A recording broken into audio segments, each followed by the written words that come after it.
काँग्रेसकडून कोल्हापुरात जनसुरक्षा विधेयकाची होळी करण्यात आली। काँग्रेस नेते आमदार सतेज पाटलांच्या उपस्थितीत होळी केल्याचं कळतंय। जनसुरक्षा विधेयकाच्या विरोधात खरतर जोरदार घोषणाबाजी देखील करण्यात आली। काँग्रेस कमिटीच्या दारात कार्यकर्त्यांकडून निषेध नोंदवण्यात आला।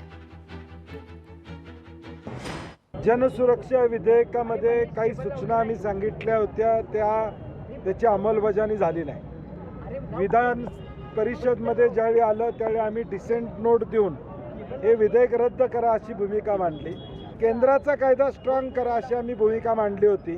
परंतु कुठंतरी आंदोलनं, संघटना पातळीवरचे आंदोलनं, सरकारच्या विरोधातली आंदोलनावर ही अर्बन नक्षलवादी ठरवायची आणि त्यांच्यावर कारवाई करायची असं एक षडयंत्र सरकारचं आहे। आणि म्हणून परवा राज्यपाल महोदयांना देखील आम्ही महाविकास आघाडी म्हणून भेटलो आणि त्यांनाही विनंती केली आहे की हे विधेयक परत पाठवा आणि पब्लिक हिअरिंग म्हणजे 12,000 सजेशन ऑब्जेक्शन आलेले आहेत त्याचं पब्लिक हिअरिंग घ्या। लोकशाही मराठी ऐका, पहा, जागरूक रहा।